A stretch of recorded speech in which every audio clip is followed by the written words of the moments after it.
Nararamdaman mo ba ang sakit sa tuhod mo tuwing umaakyat ka ng hagdan? At ang pananakit ng tuhod na yan ay isang babala para sa atin. Ibig sabihin, marami kang pwedeng gawin para matigil ang babalang ito. Automatikong inaalis ng katawan ang babala kapag nabawasan ang bigat o pressure sa tuhod. At ang mga ehersisyo na gagawin natin ngayon, itong 3 ehersisyo, ay malaki ang maitutulong dito. Abangan mo ang mangyayari at sumabay ka agad para maramdaman mo. Para sa unang ehersisyo, luluhod tayo ngayon. At kung magrereklamo ka ngayon, hindi ko kaya. Yan, masakit yan para sa akin. At kung ano-ano pa, tanggap ko yan ng buo. Pero ang impormasyon ay, ang pinakasimpleng ehersisyo para mapagaan ang pakiramdam ng iyong mga tuhod, gagawin mo habang nakaluhod. At dahil dyan, iba ang paraan natin para masolusyonan ang problema. Hindi natin aalisin ang ehersisyo dahil sa tuhod mo, bagkus iaayon natin ito para kayanin mo kahit maselan ang tuhod mo. Ang dapat mong maintindihan, madalas nagiging maselan ang tuhod mo dahil itong makapal na kalamnan dito, ang tinatawag na quadriceps ay masyadong na-stress at masyadong napupuno ng tensyon. At dahil dito, may mga particular na unit ng pag-detect dito na tinatawag na mga reseptor na nagiging sensitibo sa sakit. Ibig sabihin, sinasabi ko na pwedeng sanayin ang iyong sensitibong tuhod hanggang sa hindi na sila maging sobrang sensitibo. Mayroon ka lang isang paraan. Iisa lang ang paraan para malaman kung posible ito o hindi. Kailangan mong subukan. Magtiwala ka sa akin, alam ko ang sinasabi ko. Paano natin susolusyonan ang problema? Para sa unang ehersisyo, maglagay ng malambot na unan o tikluping kumot sa ilalim para mas makapal. At pagkatapos, lumuhod ka doon. O gawin mo ang ehersisyo sa kama. Pwede rin yon, di ba? Maghanap ka ng sapin na pwede mong gamitin dahil mahalaga yan. Anong gagawin mo pagkatapos? Kapag nasa posisyon ka na, dahan-dahan kang aatras, paunti-unti, papunta sa likod. Dito mo mararamdaman, uy, sumasakit ang tuhod ko. Oo, syempre, kasi maikli talaga yan sa'yo. Kaya sumasakit na agad sa posisyon pa lang. Pero anong gagawin natin? I-stretch lang natin ng i-stretch ang kalamnan na masyadong maikli hanggang sa hindi na siya masyadong maikli, ibig sabihin humahaba na siya. At parang ang dali lang pakinggan, pero sobrang epektibo talaga yan para makontrol ang problema. Lagi kang umatras pa, sumandal ka ng maayos, siguraduhin mong tama lang ang tindi para kayanin mo pa rin. At may ilan sa inyo na nasa ganitong posisyon, yung iba naman baka nandito ulit, yung iba halos nasa baba na. Kahit saan ka mag-practice, ang layunin ay makarating ka rin dito balang araw. Hindi mahalaga kung mangyari man yan sa loob ng 3 araw o 3 buwan. Dahil bawat hakbang papunta roon ay nagpapagaan at nagpapalakas ng tuhod mo at nababawasan ang sakit. Mapapansin mo agad yan lalo na sa hagdan sa karamihan ng pagkakataon. Ibig sabihin, kahit nasaan ka man ngayon, mag-unat ka lang. Mananatili muna ako dito. Kung nandyan ka na, pwede mo nang gawin ang ginagawa ko. Lumayo ka lang ng kaunti papabalik kasi may isa pang kalamnan na madadagdag mula sa 4 na ito na maikli dito. Lalo pang gumaan ang pakiramdam pagkatapos nun. Pero gawin mo lang yan kapag komportable ka nang nakaupo sa iyong sakong. Kung hindi pa, manatili ka lang sa iyong posisyon. Iunat mo lang ng iunat. Ngayon, sisimulan na natin ang ehersisyo.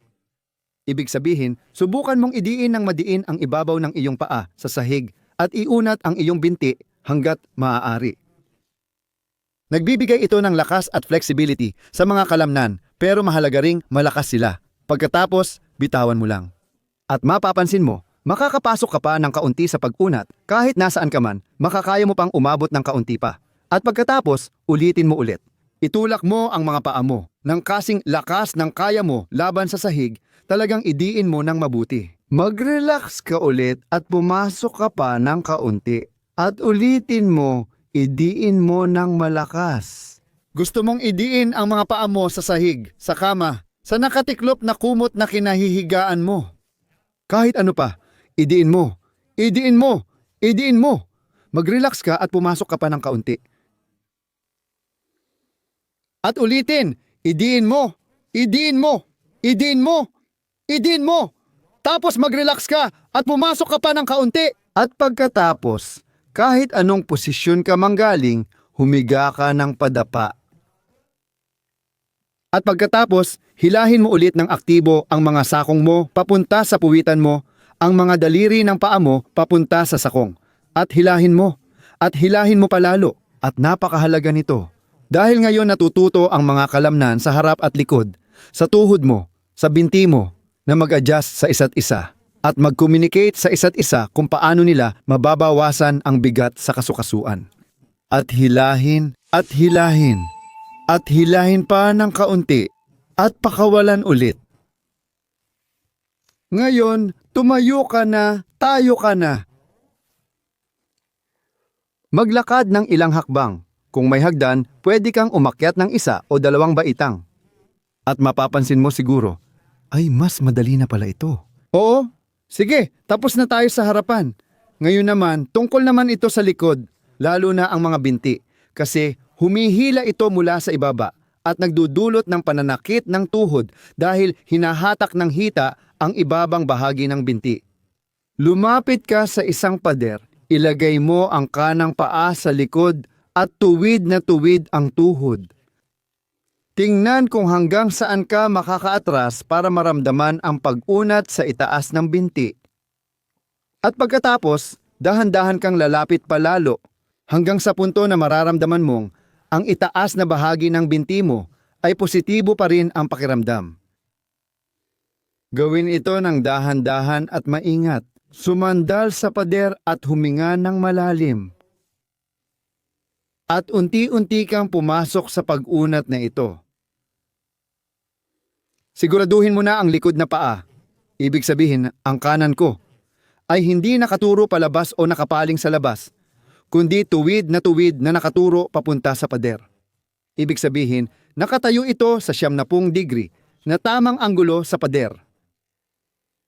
At ang pinakakaraniwang pagkakamali, ang binti ay medyo nakabaluktot, kaya kung hindi mo alam, tuwid ba ang tuhod ko ngayon o nakabaluktot? Lumabas ka ng kaunti, iunat mo ito ng aktibo at bumalik ka ulit. Madalas mong mapansin, oh, hindi pala ito tuwid, tapos papasok ka ulit. At ngayon, kailangan din nating palakasin ang binti, pahabain at palakasin, sabay-sabay. Itinutulak mo gamit ang harap ng paa at mga daliri ng paa ng kasing lakas ng makakaya laban sa sahig.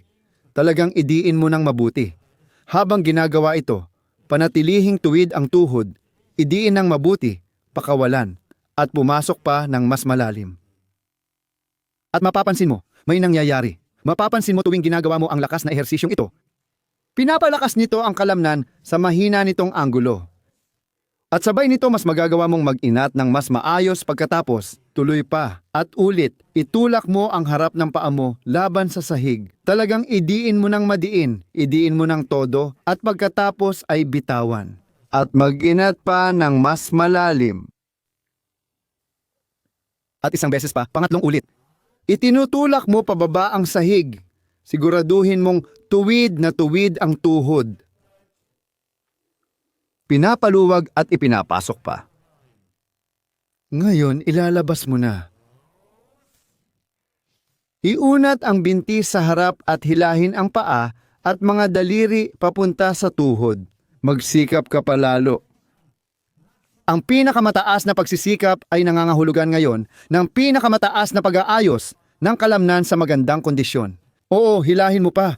At hilahin mo pa ng mas malayo. At hilahin mo pa ng mas malayo. Nakikita ko, hindi mo pa talaga hinahatak ng tama. Hilahin mo pa ng kaunti. Sige pa ng kaunti. Nakikita ko kayong lahat. Hilahin mo pa ng kaunti. At hilahin. At hilahin. At mag-relax ulit. At ibibigay din natin yan sa kaliwa mong tuhod. Siyempre. Oo, ibalik mo ang kaliwa mong paa. Yung nakaturo diretso sa pader. Mapapansin mo, yung binti. Yung binti. Madalas, mas maikli at mas stressed ang binti kaysa sa harapang kalamnan ng hita. Siguraduhin mo ulit na hindi nakaturo palabas ang paa, dapat nakaturo ito ng maayos paabante. At doon mo mararamdaman ang pagunat. Sa likod mismo ng tuhod.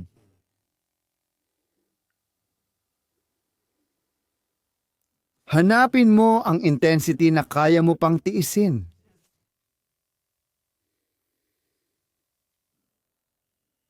Lagi kang pumasok ng kaunti pang mas malalim. Panatilihing tuwid ang tuhod.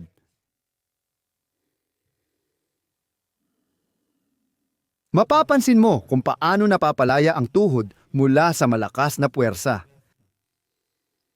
At pagkatapos, kailangan na naman natin ang ating lakas na pagsasanay. Itinutulak mo gamit ang harap at mga daliri ng paa ng buong lakas laban sa sahig. Talagang idiin mo ng mahigpit. Pakawalan mo ng kaunti at pumasok ka pa ng kaunti. At ulit idiin mo sa sahig. Talagang idiin mo ng mahigpit. Magpursige ka, kaya mo magsikap ngayon. Pakawalan ng kaunti at ipasok pa ng kaunti, siguraduhing tuwid pa rin ang tuhod. At ulitin natin. Itulak mo ulit pababa. Itulak mo ng madiin pababa. Talagang madiin pababa laban sa sahig. Mas idiin pa ng kaunti. Mas idiin pa ng kaunti, pakawalan mo ulit at dahan-dahan mong ipasok ulit. Ilipat mo ngayon ang bigat ng katawan mo sa kanang paa. Tumayo ka. Ilagay mo ang kaliwang paa mo sa harap mo. Tuwid ang tuhod at hilahin mo ulit pataas. At tandaan mo, ngayon, nagkakapantay na ulit ang puwersa sa harap at likod. Hilahin pataas. Hilahin pataas. Binti at tagataas ng paa. Nag-uusap na sila ngayon. Lagi kong sinasabi, paano tayo magsisikap at magtulungan ng maayos. At tuloy-tuloy lang ang paghila at hilahin palalo at kaunti pa at pagkatapos ay mag-relax ulit. Subukan mo agad kung wala ka pang tagapagligtas ng tuhod gamit ang ilang libro. Mapapansin mo, ay, mas malakas ang hila nito kahit mas kaunti ang effort. Tip lang yan. Tingnan mo ito. Ngayon, igalaw ang binti. Itaas ang tuhod. Umakyat sa hagdan. Maglakad ng ilang baitang at mag-comment. Nararamdaman mo na ba ang pagbabago? Ang hula ko, kahit hindi ako sigurado, syempre, oo, mararamdaman mo talaga ang malaking pagbabago. At siguraduhing ishare mo ang video na ito. Maraming matatanda ang nagkakaproblema sa tuhod, hirap maglakad at umakyat ng hagdan. Dito nagsisimula ang pagtanda. Kailangan nating iwasan yan. Kaya ipadala mo ito sa lahat ng gusto pang mapanatiling maayos ang kanilang mga tuhod. Siguradong magpapasalamat sila sa iyo.